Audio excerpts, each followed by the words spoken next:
Hey guys, welcome back to another interview with the Rocky and Derrick Show. Today we're at Elsewhere in Greensboro, and we're here with the FUNS.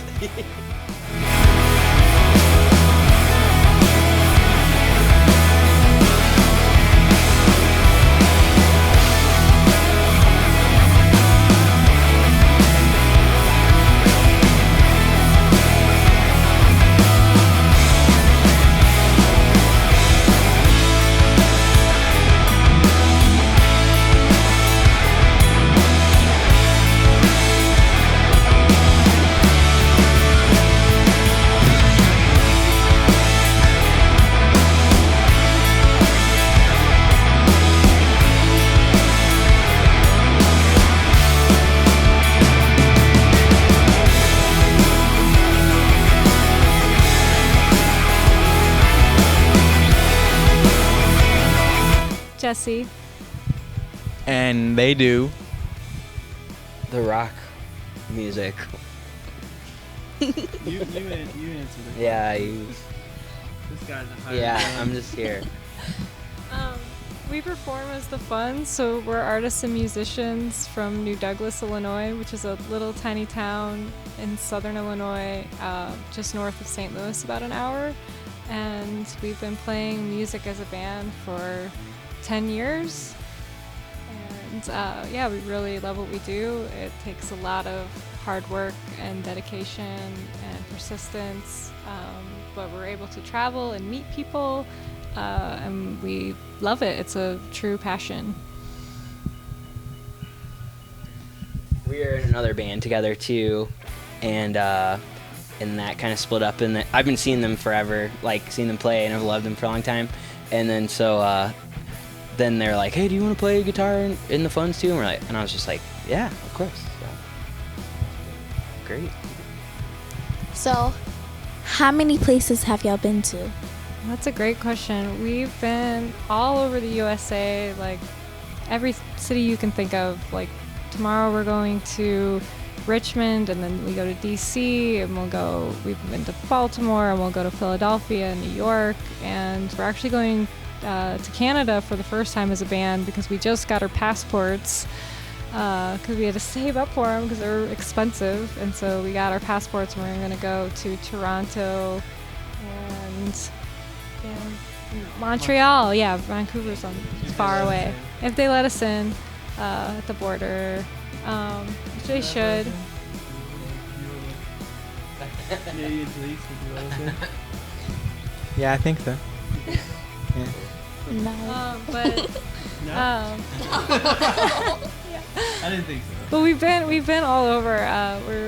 We're trying to make it over to Europe, and it's like we're really focused on doing everything ourselves. Like it's DIY culture, so we'll make all of the music ourselves. We record it, write everything. We write all the lyrics, make all the artwork. We make all of our t-shirts, and then we contact people ourselves and reach out to people.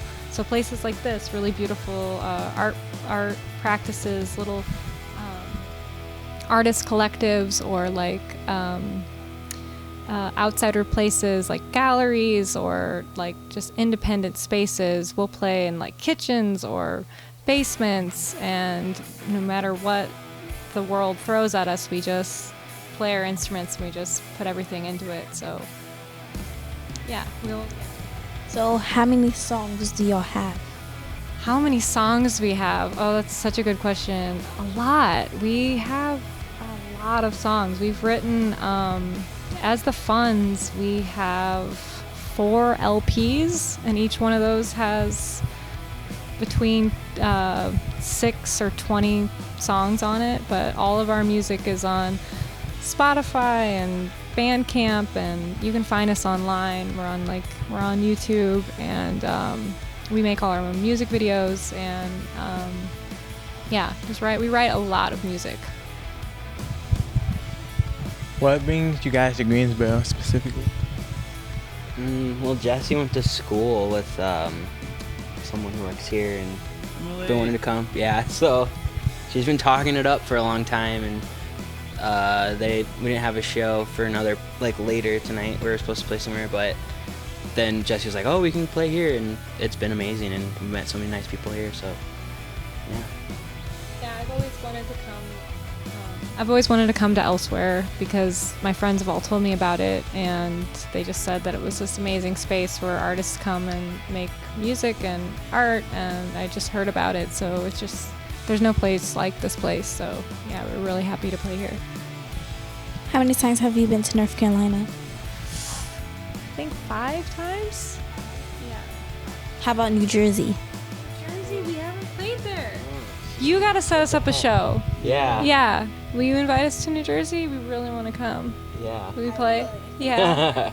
Can we play in your Not Canada, but we can come to New Jersey. Yeah. Yeah, that works. We'll come play. Your school?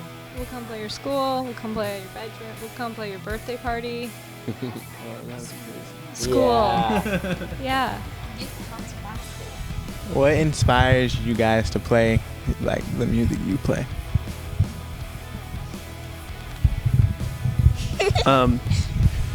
Let's see. Definitely not corporations. I'll list all the things that don't inspire us.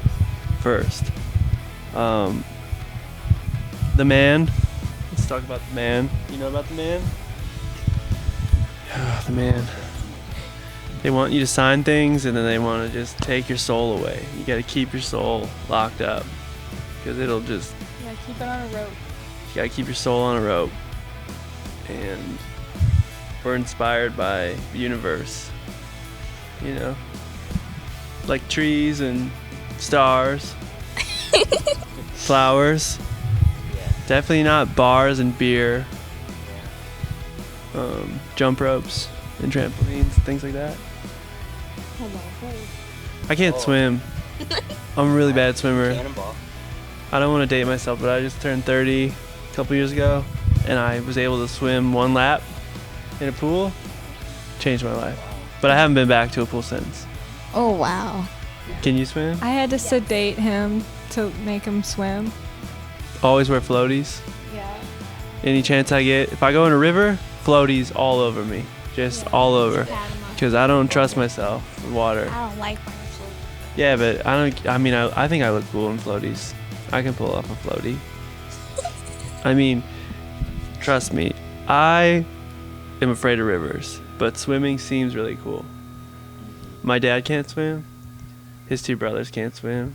My sister, like a fish, treading water. So I don't know what happened. The males in the family. Did that inspire you at all? The swim more maybe. Cool. I don't know, yeah, we're inspired by emotion. I think our music is really emotional, and we just like play our feelings, and it can be really raw and intimidating and scary for people.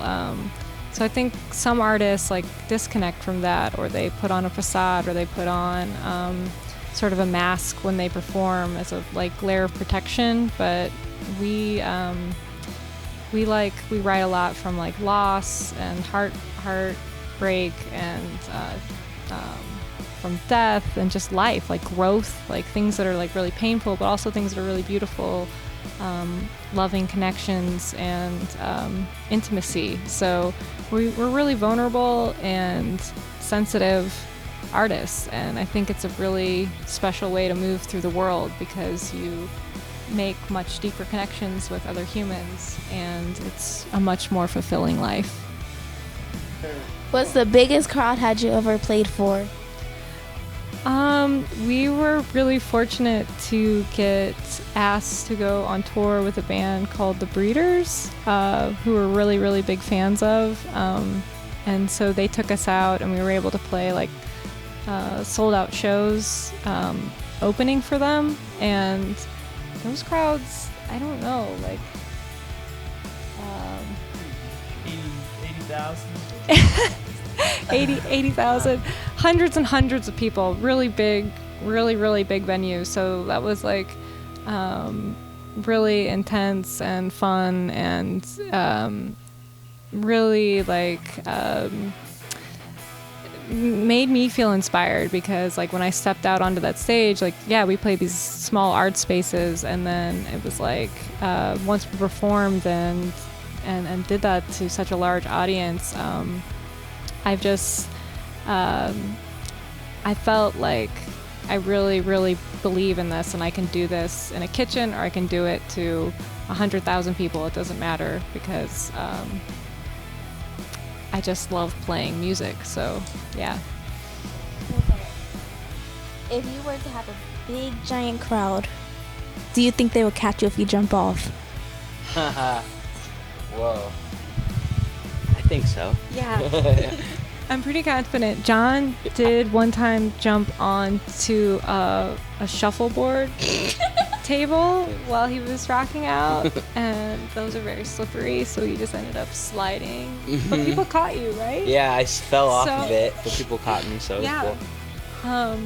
I've crowd surfed. I've jumped into crowds, and generally, yeah, people will hold you up. Yeah. It's a weird feeling. Crowd surfing is probably something that I'll never do, but I really want to do it. Try it. You have to be very comfortable. Would you surf? With strangers touching your butt? Oh, yeah. Yeah. Or friends. Yeah. Have you seen School of Rock? The movie? Yeah. You know the beginning where he jumps off? That's Where no one catches that would be you. me. I would go. Just Yeah. so no. Yes. See you in Jersey. What made y'all learn the instrument that you play? Oh, jeez, guitar. I don't know. I started out playing bass guitar. Well, I guess I play on one song in this band, but I don't know. I kind of learned. Yeah, and then I drummed for a long time. Like, I learned how to play drums because I was always messing around on them too. And then there was no one else of my friend group that like played drums, so I just started playing drums with them. And like, oh, trying to play drums and everything. So then I started playing drums in all these bands, and then I knew how to play bass, but I can play guitar chords somewhat. And yeah, I don't know. The Ramones. Yeah. Big influence. So just playing simple chords and then being like, wow, I can do it and make a sound. Make something cool. I started playing because I liked the idea of the freedom of being able to do it by yourself and not needing growing up playing baseball and stuff, you need a team and you need all this stuff, and it's just so expressive because every single human that picks up an instrument can do something different with it, and I think that's really cool. And it can be frustrating, but if you really want to do it, you can do it, and I encourage everybody to try to be that expressive. I still remember not to keep bringing up the Ramones, but one of my art teachers, when I was it was like my first week of high school, we were working on like a still life painting, and I was having a really hard time with it, and I just like hated doing that and just trying to emulate this thing. And then my teacher was really into the Ramones, and he knew I like the Ramones too, and he was like, John, you just have to think about it like the Ramones. They couldn't play like the Beatles or the Rolling Stones, so they just made their own thing. They made their own beautiful piece of art like their way, and so you have to do that through this too, and that just has stuck with me forever. And that was like 15, 16 years ago. So yeah, and that applies to anything, like filmmaking, art, music. Just if it's yours, it's special.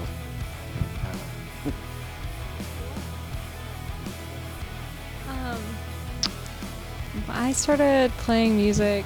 I started playing this kind of music because I was playing in an orchestra and I was playing the violin, and I felt really restricted from having to play the same songs every time perfectly. So I wanted to do more creative things with the violin and kind of write my own songs. And my teacher was not really supportive of that. I mean, he wasn't. He was just you've gotta play these songs. And so then I got exposed to punk music and just underground scenes and artists that make zines.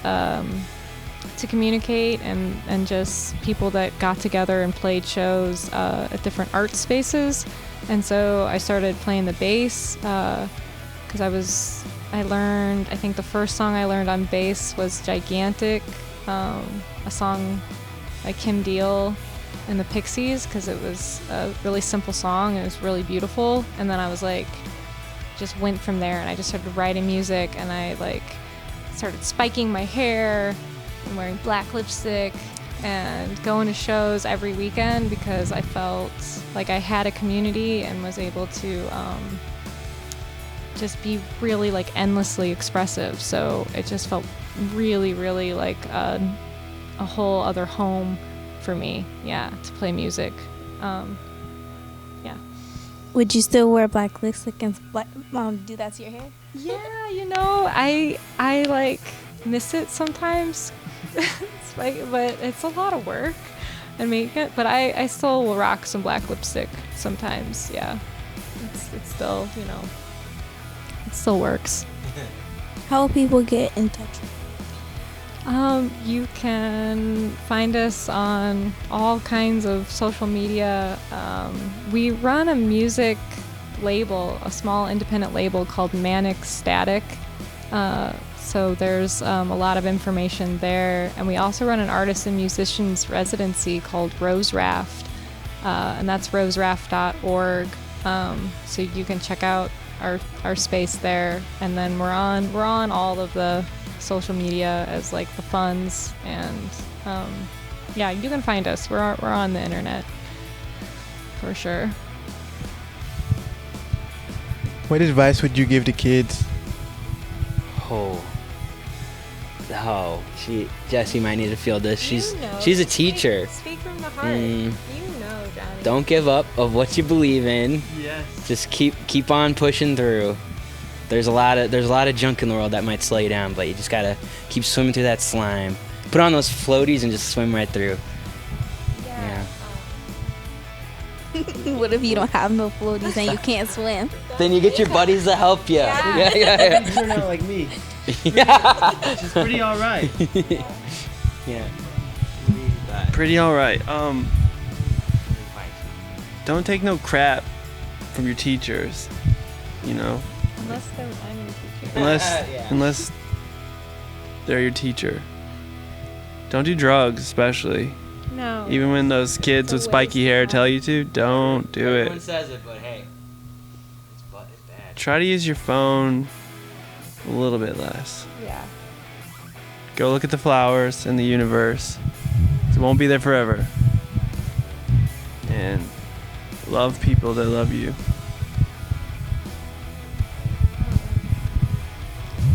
Yeah, I tell young people all the time like that life isn't just like a series of really like exciting events. Like so much of life is just living, it's just surviving, it's just getting through things. Like it's you are not just your emotions. Emotions pass, they're fleeting. So if you're in a really rough spot, it will pass. And just do what you love doing and be weird. Like, let yourself be weird or different. And if you don't fit in, be expressive and let yourself be vulnerable and let yourself be sincere, because I think more people open up to that than you think. So just find your people, find people that support you. Drop anybody that doesn't support you. Just get that out of your life and surround yourself with people that care about you, even if it's just one other person. Just find that other person that you click with and you can talk to, and just be different, be yourself, and do it. Yeah. Whatever makes you happy, do it. Thank you guys for letting us interview you. Thank you guys. Thank Yeah. you for having us. Thank you for watching. Be sure to subscribe, give us a thumbs up, and comment your favorite band. Until next time.